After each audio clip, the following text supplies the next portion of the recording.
여러분 축복합니다. 예. 아이고, 우리 최재하 집사님, 오랜만에 오셨네. 예, 이제 그냥 계속 오세요. 부담스러워 하실. 집사님 일로 와야 될 것 같아. 자, 아무튼. 자, 오늘 21장 이제, 봤는데, 21장은 제사장이 지켜야 할 규례에 대해서 먼저 말씀하는데, 4절을 다시 한번 보세요.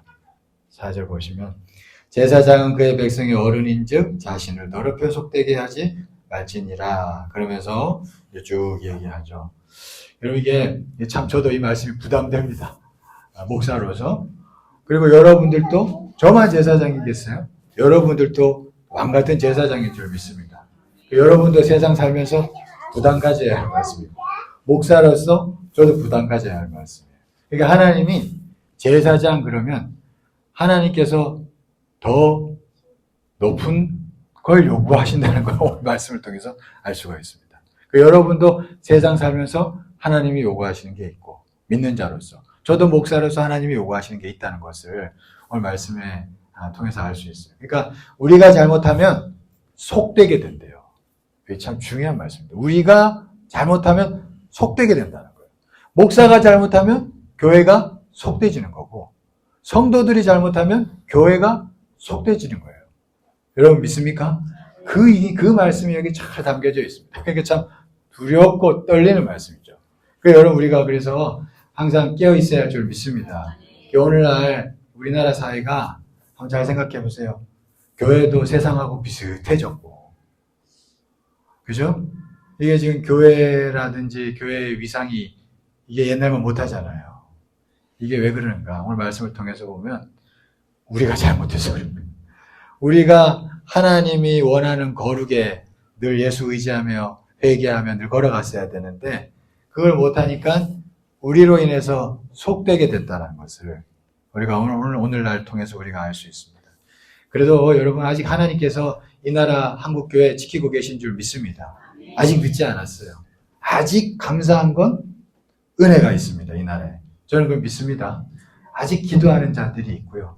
아직 기도하는 목사들이 있고요. 아직 괜찮아요. 그러니까 지금 이때가 중요한 줄 믿습니다. 지금은 은혜 받을 만한 때요 그러잖아요. 그 지금이 중요한 거예요. 그래서 우리가 항상 이런 말씀을 늘 마음에 새기고 순간순간 말씀들이 올 때마다 깨닫고 우리가 정말 교회를 속되게 하지 않게 하는 저와 여러분 되기를 간절히 축원합니다. 네, 그렇게 되길 바라요. 자, 그 다음에 12절을 한번 볼까요? 12절 참 저도 와닿았습니다. 같이 한번 읽어보겠습니다. 시작. 그 성소에서 나오지 말며 그의 하나님의 성소를 속되게 하지 말라. 이는 하나님께서 성별하신 관유가 그 위에 있음이니라. 나는 여호와입니다. 자, 이 말씀이 좀 와닿았어요. 그래서 제사장한테 성소에서 나가지 말래요. 이 말씀이 와닿았습니다. 왜냐하면 성소에 자꾸 나가면 성소를 속되게 한대요. 저는 이 말씀이 크게 와닿았습니다. 예를 들면 저는 목사로서 목사가 교회적이어야 돼요. 그죠? 교회를 사랑하고. 저는 목사는 교회를 위해서 세워진 줄 믿습니다. 교회 안에 거해야 돼요. 근데 목사가 자꾸 교회 밖으로 나가면 이게 어려워지. 교회가 속되지는 거예요. 예를 들면 여러분 이게 제가 분명히 말씀드립니다. 우리 이제 감리교가 있어요. 우리 교회가 있고 지방회가 있죠. 연회가 있고 지방의 연회는 교회가 아닙니다, 여러분. 그거는 교회가 아니에요. 그걸 파라처치라고 그래요. 그는 이제 교회를 넘어서 있는 연합기관이에요. 교회는 개교회가 교회입니다, 여러분. 무슨 말인지 이해되시죠? 근데 이제 목사가 자기 성경에도 보면은 양떼 소떼의 마음을 두라 그랬는데 이게 교회를 위해서 세워진 목사가 자꾸 지방의 연회 이런 데 들어가가지고 막 이게 설치면 이게 교회가 속되지는 거예요. 이게 참 무서운 겁니다. 성도들도 마찬가지예요. 성도들도 막 지방의 연회 막 그런데 그게 길을 잇는 겁니다. 물론 교단 정치라는 게 필요합니다. 저는 그게 필요 없다는 얘기는 아니에요. 그러나 항상 정도가 있어요. 그렇죠? 그러니까 그런 거예요. 그 또 예를 들면 목사가 교회가 있고 뭐 정치가 있고 뭐 이런 게 있어요. 근데 이게 정치에 너무 관여하면 교회를 속되게 하는 거예요. 이게 참 무섭습니다, 여러분. 옳은 말이 옳은 걸 위해서 주장하는데도 한 번 하고 끝내야 되는 게 있고, 이게 참 무서워요. 이 칼날이어서 해야 돼요. 길을 잃는 건 한순간입니다. 그러니까 성소 밖으로 나가면 자칫 속되게 할 수 있는 거예요. 그러니까 여러분 무슨 말씀인지 아시겠죠? 그러니까 교회들, 목사나 성도들이나, 그러니까 항상 나를 불러준 교회, 그 교회 안에 잘 충실하고 충성을 다하며 머물 수 있어야지, 여러분 교회를 속되게 하지 않고 하나님의 은혜를 계속 흘러오게 할 수 있는 그런 통로로 쓰임받게 되는 줄 믿습니다. 그래서 저는 여러분들이, 우리 교회가 저는 부흥할 줄 믿습니다. 앞으로 부흥해도 이 성도들이 지방의 연에 너무 빠져들면 길을 잃어요. 여러분 아시겠습니까? 네, 성소 밖으로 함부로, 저도 마찬가지고. 그래서 저는 지방의 활동을 안 할 수 없어서 하지만 제 마음은 솔직히 지방에 없습니다. 저는 별로 솔직한 관심 없어요. 여러분. 그래서 여러분들이 감사한 건, 제가 우리 교회가 와보니까 지방에 이런 연예 이런 데 깊이 안 들어갔어. 이거 내가 얼마나 감사해. 정혜건 목사한테 그 감사해. 그거 많이 들어간 교회들이 있습니다. 감사한 건 그러지 않았어요.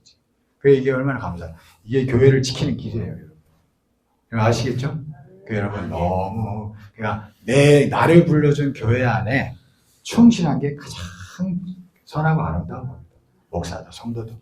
여러분, 아멘이시죠? 아멘. 성소 밖으로 나오지 말라. 이 말씀이 참 와닿았습니다. 우리가 그걸 기억하면 좋겠습니다. 그래서 저나 여러분들이 항상 교회적인 사람이 돼야 돼요. 교회를 위하고, 교회의 사람이 되고, 어차피 우리가 신앙생활 하는 거, 그죠? 교회를 사랑하고, 그러면 시온을 사랑하는 자. 하나님께서 반드시 복 내려주실 줄 믿습니다. 그 다음에 이제 22장 성물을 먹는 규례인데, 여기서 이제 19절 20절 한번 볼까요? 19절 20절 그거 넘어가서 19절 20절 22장 19절 20절 우리 같이 한번 읽어보겠습니다. 시작. 기쁘게 받으심이 되도록 소나 양이나 염소의 흠 없는 수컷으로 드릴지니 흠 있는 것은 무엇이나 너희가 드리지 말 것은 그것이 기쁘게 받으심이 되지 못할 것임이니라. 자, 보면은 기쁘게 받으심이 되도록 드려래요. 그 다음에 21절도 보시죠. 21절 한번 같이 한번 읽다 시작. 만일 누구든지 서원한 것을 갚으려 하든지 자의로 예물을 드리려 하여 소나 양으로 화목제물을 여호와께 드리는 자는 기쁘게 받으심이 되도록 아무 흠이 없는 온전한 것으로 할지니. 자, 여기 보면 기쁘게 받으심이 되도록, 하나님이 우리가 예배 드릴 때 기쁘게 받으시도록 하려면 흠 있는 것을 드리지 말고, 그 다음에 자의로 예물을 드려라. 21절에서는 자의로 예물을 드려라. 그리고 흠 있는 것을 드리지 말라. 그 말씀을 하죠. 여기서 이제 예배를 우리가 하나님 앞에 드릴 때마다 하나님이 연락하는 게 중요한 줄 믿습니다. 내가 예배 드렸다라는 행위가 중요한 게 아니고, 예배에서 중요한 건 실제적으로는 하나님이 받으셔야 돼요. 여러분, 예배에서 핵심은 나 예배 드렸어 이게 아니라 하나님이 받으셔야 돼요. 여러분 보세요. 가인과 아벨이 있는데 둘 다 예배 드렸어요. 그죠? 둘 다 예배 드렸어요. 근데 하나님이 받으시는 예배가 있고 안 받으시는 예배가 있다는 게 성경의 가르침이에요. 여러분. 그러니까 하나님이 받으시는 예배가 돼야 된다. 첫째는 흠 있는 걸로 예배 드리면 안 된대요. 흠 없는 걸로. 그러니까 이게 무슨 얘기냐면, 물론 우리가 이걸 가지고 이제 예물을 드릴 때 빳빳한 세종이 드려야 된다. 그것도 그 마음을 드리면 좋은 일이긴 하죠. 근데 그것보다 이게 흠 없는 걸로 예배 드리는 얘기는, 이게 우리는 흠이 있잖아요. 예수 그리스도가 흠 없는 제물이거든요. 그러니까 예수 그리스도를 늘 진짜 온전히 의지하는 마음으로 예배를 드려야 된다는 거예요. 그래야 여러분 우리가 흠 없는 제물이 되는 줄 믿습니다. 그러니까 예수님을, 그냥 내가 예배 한 주 살고 주일날 나올 때 그냥 나오는 것보다 진짜 예배 제대로 드리려면, 하나님, 나 진짜 한 주간 내가 주님 앞에 참 온전히 서지 못했습니다. 이게 대표 기도 때 하는 거 말고 내 마음에서 진짜로, 하나님, 나 주의 피로 덮어주세요. 하나님, 나 예수 아니면 내가 어떻게 하나님께 나아가겠습니까? 그래서 진짜 예수님 의지하는 마음으로 그렇게 예배를 드리고 하나님을 찾고 찬양하고 말씀 듣고, 여러분 그게 뭐라는 거예요? 흠 없는 제사를 드리는 거예요. 여러분 아멘이시죠? 그게 이제 중요하다. 둘째는 자의로 예배를 드려야 돼. 항상 그러니까 이게 자원하는 심령, 모든 걸 억지로 하는 마음보다도 자원하는 심령으로 나아가야 하나님이 받으시는 줄 믿습니다. 그러니까 다윗도 나중에 밧세바를 범하고 회개했을 때 시편 51편을 보면은 무슨 얘기하냐면 자원하는 심령을 회복시켜 달라고 해요. 그죠? 하나님, 내가 자원하는 심령이 회복되게 해주세요. 그래야지 내가 하나님 앞에 받아들여진다는 걸 다윗은 알았어요. 아주 영적으로. 그러니까 항상 내가 하나님 앞에, 그러니까 우리가 신앙생활 할 때 때로는 지쳐가지고 억지로 할 때 있잖아요. 그럴 수 있죠. 그게 다 이해합니다. 그럴 때도 신앙 안에 거하려면 그때도 본인 스스로가 하나님 내가 이렇게 지쳤는데 어떻게 해요? 도와주세요. 본인은 알고는 있어야 돼. 무슨 말씀인지 이해되죠? 알고 있어야 돼. 이대로 가만히 그냥 내버려 두면 안 되고 자꾸 예수를 의지하려고 자꾸 하셔야 돼요. 그래야지 하나님이 자원하는 심령도 다시 또 회복시켜 주셔가지고 그래서 또 다시 연락되는 자가 되는 줄 믿습니다. 그래서 여러분들의 순간순간 드리는 예배들이 정말 온전히 연락되어서 정말 하나님의 놀라운 은혜가 넘치는 복된 자들 되기를 간절히 축원합니다. 그래서 우리 교회 예배가 저도 마찬가지고 여러분도 마찬가지고 항상 그런 생각이 들더라고요. 우리 교회 예배가 하나님 앞에 받아들여지도록 해야겠다. 저도 마찬가지고 저도 설교를 여러분들에게 가르치는 것도 있겠지만 설교가 하나님 앞에 올려드린다라고 생각하는 마음도 있어요. 저도. 그런 마음으로 하는 것도 있습니다. 그래서 항상 하나님 앞에 올려드리는 마음으로. 그래서 받으실 만하게끔. 우리가 그렇게 해 나갈 수 있기를 간절히 축원합니다. 네. 자, 그 다음에 23장이 절기에 대해서 쭉 얘기해요. 보시면 어떤 절기가 있는지 한번 볼까요? 보시면 4절부터 나오는 게 읽지는 않을게요. 4절부터 나오는 건 6월절과 무교절. 6월절과 무교절. 6월절, 무교절 뭔지 아시죠? 네, 출애굽한 것을 기념해서 하나님 앞에 감사해서 절기 드리는 게 6월절이고 6월절과 동시에 일주일간 누룩을 넣지 않는 빵을 먹으면서 나아가는 게 무교절입니다. 이걸 어떤 의미로 볼 수 있냐면 6월절이라는 건 예수 그리스도가의 십자가라고 볼 수 있어요. 예수 그리스도의 십자가. 그죠? 주님께서 주의 십자가의 보혈로 우리가 죄를 씻음받으면서 넘어가는 거잖아요. 그 6월절, 구원받는 거죠. 그게 주의 그리스도의 그런 죽음이라 말했어요. 무교절은 누룩을 넣지 않은 아주 순수한 마음으로 그리스도와 교제하는 어떤 걸 상징하는 겁니다. 이 무교절이라는 거는 그리스도와 교제하는 걸 상징하는 거예요. 일주일간 무교병을 먹으면서 하나님 바라보는 거거든요. 교제하는 걸 상징하고. 그 다음에 9절부터 나오는 게 초실절입니다. 초실절은 뭐냐면 첫 수확, 첫 보리, 처음 농사 짓는 것 중에 이제 유대인 땅에서는 곡식을 보리를 수확할 때가 있었고 봄에 그 봄 끝에 가서는 밀을 수확할 때가 있었는데 봄에 보리 수확할 때 그때 초실절이라고 그랬어요. 초실절. 그리고 그 다음에 15절부터 나오는 게 77절, 오순절. 우리가 보통 성경에 마가에 달고 오순절 그러잖아요. 그러니까 이게 처음에 보리 수확할 때 수확하고 하나님 앞에 감사드리고 그리고 50일 지나면은 밀을 추수를 했습니다. 밀을. 유대인들이. 그리고 50일 정도. 그러니까 오순절이라고 해요. 그때 온전한 걸, 왜냐하면 여러분 유대인들의 주식은 밀이에요. 그러니까 밀을 딱 이렇게 수확하죠. 이게 무슨 의미가 있냐면 여러분, 이게 의미가 있습니다. 자, 보세요. 초실이라는 건 예수의 부활하고 의미가 있어요. 첫 열매죠. 예수님이 부활하는 게 첫 열매예요. 초실. 예수님 부활하시고 난 다음에 50일 지나서 무슨 일이 났어요? 시장에 가면 성령 강림이 있어요. 오늘 성령 강림절인데. 이거 오순절에 성령의 강림이 임합니다. 그러니까 여러분 부활하시고 난 다음에 50일 지나서 성령 강림이 임하면서 와 온전히 막 사람들이 진짜 예수를 제대로 믿는 게 뭔지를 알게 되면서 막 추수가 일어나죠. 막 그런 게 일어나요. 그러니까 여러분 예수 믿고 사는 데 있어서 그러니까 처음에 예수 믿고 거듭나는 것뿐만 아니라 성령의 부으심이 반드시 있어야 하는 줄 믿습니다.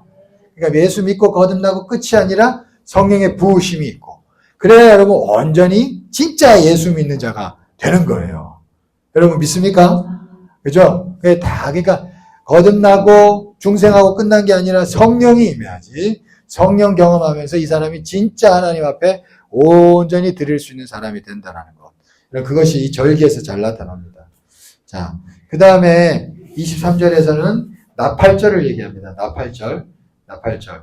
뭐 이거 설명은 다 제대로 안 하겠습니다. 그냥 쭉쭉 넘어갈게요. 여러분 읽어보세요. 나팔절이라는 건 7월달 첫날에 하나님 앞에 성회로 모여서 예배하면서 나팔을 막 불면서 하는 건데, 여러분 이게 무슨 의미가 있냐면, 이게 이제 재림을 의미하는데, 여러분 유대인 달력에는 유대인 종교 달력이 있고 유대인 일반 달력이 있어요. 유대인 종교 달력에서는 새해가 언제냐면 6월절이에요. 6월절, 1월달입니다. 1월달이 6월절, 1월달, 1월 14일에 6월절이 있는데, 이게 유대인 종교달의 새해는 6월절이고, 유대인 일반 달력에서 새해는 이 나팔절입니다. 7월 1일. 7월 1일이에요. 이게 지금 23절부터 나오는 건데, 이게 이제 신학적으로 따져보면은 6월절은 아까 예수 그리스도의 십자가를 상징하는 건데, 예수 그리스도의 십자가를 통해서 우리가 처음에 이제 주님께로 하나님께로 나아가는 건데, 이게 지금 나팔절은 예수 그리스도의 재림을 의미합니다. 재림. 나팔절. 재림을 나팔 막 불고, 이게 이제 예수님 재림을 상징하는 거예요. 그래서 예수님이 재림하셔서 첫 새로운 해가 열린다라는 어떤 의미가 여기 있다라고 할 수가 있습니다. 자, 그 다음에 대속죄일 얘기하고 초막절. 초막절은 수장절이라고도 합니다. 이게 가을에 하는 건데, 이제 모든 것들을 수확하고 저장하고 난 다음에, 우리로 말하면 이제 추수감사절 같은 거예요. 다 저장하고 하나님이 이제 다 이루었군요. 하나님의 나라가 임했습니다. 감사합니다. 그러면서 하나님께 영광 올린 건데, 이거는 이제 예수 재림 이후에 하나님의 나라가 온전히 임한 것들을 상징한다라고 볼 수도 있습니다. 수장절. 네. 그렇게 보시면 되겠어요. 자, 아무튼 이 절기라는 게 여러분 절기라는 게 이렇게 그리스도의 어떤 흐름들을 이렇게 연상시키면서 갈 수 있다라는 것을 우리가 기억하면 좋겠습니다. 그 다음에 24장 넘어가겠습니다. 자, 24장. 여러분 이게 지금 있잖아요. 우리가 성경을 지금 쭉 훑어봅니다.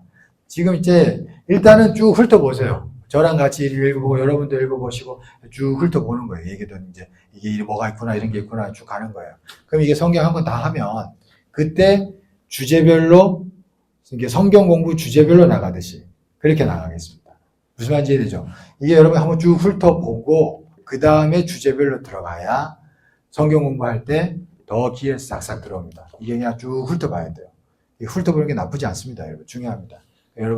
여러분들이 이렇게 훑어보고 또 집에 가서 또 읽어보고 뭐 찾아보고 그렇게 하셔도 좋고 뭐 그렇게 하면 좋겠어요. 자, 24장. 이번에 24장은 이제 성막 안에서 이루어지는 일들 얘기하는데, 자, 등잔불 얘기하고 진설된 떡을 얘기하고 진설병 얘기하고 있습니다. 특별히 24장 2절 말씀을 보면 24장 2절 같이 한번 읽어볼까요? 시작. 이스라엘 자손에게 명령하여 불을 켜기 위하여 감람을 찧어낸 순결한 기름을 내게로 가져오게 하여 계속해서 등잔불을 켜둘지며, 이 등잔불을 계속 켜두래요. 그럼 이게 하나님의 말씀이 계속 꺼지지 않고 비춰져야 하는 줄 믿습니다. 우리 교회도 하나님의 말씀이 계속 밝혀져서 순간순간 깨닫게 되는 일들이 여러분의 신앙생활 가운데 끊어지지 않기를 축원합니다. 그를 위해서도 저를 위해서도 기도해 주세요. 제가 계속 성경 연구와 제가 성경 깨닫는 게 끊어지면 안 되잖아요. 그죠? 이게 계속 저도 계속 나태해지지 않도록 기도해 주시고 계속 등불의 불이 계속 켜질 수 있도록 여러분 꼭 위해서 기도해 주시기를 부탁드립니다. 그래서 우리 교회 깨닫게 하는 말씀이 끊어지지 않도록 늘 위해서 기도해 주시기를 축원합니다. 그 다음에 24장 10절부터 쭉 보니까 여호와의 이름을 모독하지 말라 그런 얘기가 나옵니다. 여호와의 이름을 모독하지 말라. 하나님의 이름이 중요한 줄 믿습니다. 여러분 어떻게 보면 예수 믿고 부처 믿고 뭐 이런 게 신앙의 내용을 따져보면 어떤 사람은 그러더라고. 뭐 별 내용 뭐 전에 제가 이제 군대에서 훈련 받을 때 이제 제가 군종이니까 군종 훈련 받을 때 신부 법사 저 같이 훈련 받잖아요. 그래서 한 번은 법사하고 밥 먹으면서 차 마신 적이 있어요. 그래서 이제 교회에 대해서 불교에 대해서 막 얘기하다가 무슨 얘기하다가 설교 무슨 거야, 뭐 하냐, 뭐 이런 거 얘기하다가 뭐 이런 것도 하고 저런 것도 한다. 스님이, 우리랑 똑같네. 그러는 거예요. 어떻게 보면 비슷한 것도 있어요, 진짜. 근데 여러분, 중요한 게 있는데, 주의 구원이 어디에 있습니까? 주의 이름을 부르는 자, 구원이 있으리니 그래요. 하나님의 이름이 굉장히 중요합니다. 어떻게 보면 이름 차이예요. 그러니까, 그 보면은, 잠언서 18장 10절 말씀인데 그런 얘기예요. 여호와의 이름은 견고한 망대라. 의인이 그리로 달려가서 안전함을 얻느니라. 그 여호와의 이름에 어떤 견고한 망대가 있다는 거예요. 그 위에, 망대 위에 여호와의 이름을 부르며 그 이름을 부를 때 그 대상이 떠오르잖아요. 그죠? 명희야 이러면 명희라는 대상을 내가 생각하지 다른 여자를 생각하지 않습니다. 그죠? 우리 제 아내 이름이에요. 그렇잖아요. 만약에 제가 다른 여자의 이름을 부르며 생각을 하면 그거는 음란이죠. 그죠? 순결을 저버린 거고. 그러면 잘못된 길을 가는 거예요. 그러니까 나의 아내, 나의 사랑 대신 하나님의 이름을 부르며 하나님을 바라보며 나아가는 게 구원의 길이 되는 거예요. 참 오묘합니다. 이름이 중요합니다. 그래서 성경을 보면 이름을 굉장히 강조합니다. 그 이름을 부르며 그분께 나아갈 때 진짜 신이신 우리 여호와 하나님께 이르게 되고, 그래서 그 하나님께 이르러서 하나님의 구원이 나타나고 은혜가 임하고 그렇게 되는 줄 믿습니다. 그분의 이름이 중요해요. 그래서 여러분 이름을 망령되이 일컫지 말라는 말씀이 있는 거예요. 이름이 굉장히 중요한 겁니다. 그 여호와 이름을 망령되이 일컫지 말라가 그냥 있는 게 아니에요. 거기에 구원이 달렸기 때문에. 여러분 믿습니까? 그래서 우리가 하나님의 이름을 귀하게 여기며 그 이름이 욕되지 않도록 우리가 그렇게 신앙생활 해야 할 줄 믿습니다. 이름이 중요하다. 이름을 부르며 우리가 은혜 있고 구원받고 그렇게 됩니다. 자, 그 다음에 25장에 보니까 25장 넘어가면 안식년에 대해서 이야기합니다. 안식년에 보면은 그런 얘기 나와요. 무슨 내용이 나오냐면 6년 동안은 열심히 밭에서 파종하고 추수하고 하면서 밭에서 일을 하라는 거예요. 근데 7년째에는 밭을 가만히 내버려 둬라. 그냥 내버려 두라는 거예요. 내버려 두면 하나님이 이래가지고 이 땅도 쉬고 땅이 또 하나님이 받으실 만하게 만들고 또 6년째 하나님께서 6년째 거둘 때는 3배로 거두게 하셔가지고 이때 일하지 않아도 하나님이 먹고 살 수 있도록 도와주겠다. 그 말씀이 지금 나타나고 있어요. 그러니까 여러분 이제 지금 여기서 우리가 하나 이제 깨달아야 될 거는 우리의 인생 가운데요. 어떨 땐 진짜 하나님 앞에 다 맡기고 아무것도 안 해야 될 때도 있습니다. 진짜로. 그 하나님이 그럴 때를 원할 때가 있어요. 진짜 다 하나님 앞에 맡기고 아무것도 못해요. 하나님 도와주세요. 하나님이 온전히 역사. 근데 사람이 보면 그때 사람이 진짜 정화되고 진짜 하나님 앞에서 온전히 발라지고 그렇게 되는 게 있어요. 여러분 이게 시스템 공학에도 그런 얘기가 있어요. 이게 시스템이 막 시간이 흘러서 막 오래 흘러가잖아요. 그러면 시스템이 복잡해집니다. 그러면 이 시스템을 바르게 하려면 어떻게 해야 되냐면 그 문제 가지고 씨름하면 안 되고 그러면 더 복잡해지는 거예요. 이걸 아예 완전히 다 제로 베이스로 만들어야 된대. 그 시스템 공학에서 하는 얘기입니다. 이거 완전히 그냥 싸그리 완전히 처음부터 가야 된다. 완전히 시스템을 제로 베이스로부터 가야 그 다음부터 다시 이게 건강하게 돌아간다. 이게 시스템 공학자가 하는 얘기입니다. 그 의미가 있어요. 하나님이 그런 얘기예요. 그러니까 6년 열심히 했지. 근데 어느 날은 다 그냥 모든 걸 하나님 앞에 맡기고 아무것도 하지 마. 그렇게 원할 때가 있는 거예요. 그래야 하나님이 모든 걸 바르게 하고 새롭게 할 때가 있는 거예요. 그러니까 여러분 우리가 그래서 때마다 너무 복잡할 때는요. 뭔가 복잡할 때 있잖아요. 우리가 인생이. 그때 여러분 깨달아서 이거 하나님 앞에 다 내려줘야 되는 거예요. 그죠? 내 밭을 안식하게 해야 되는구나.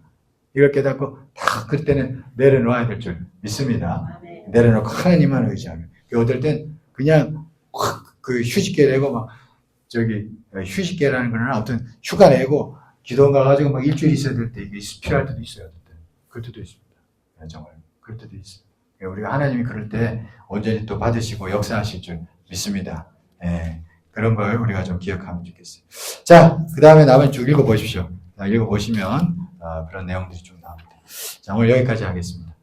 자, 아무튼 오늘 21장부터 25장까지 내용을 봤는데 여기서 또 각자 오는 말씀들 붙잡고 또 신앙생활 할 수 있기를 간절히 축원합니다. 그리고 여러분들이 또 중요한 거 직접 읽으셔야 돼요.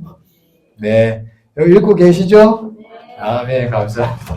꼭 한 장씩 우리가 함께 읽어가시기를 간절히 축원합니다. 지금 이게 뭔지 뭐 특별히 뭐 오는 거 없어도 잘 따라가다 보면 나중에 주제별 성경 공부 들어가면 더 귀에 쏙쏙 들어올 수 있습니다. 그거 그때 들었지? 그때 그랬지? 이게 돼요. 그러면 이게 맥락이 가지기 때문에 이게 될 수도 있습니다.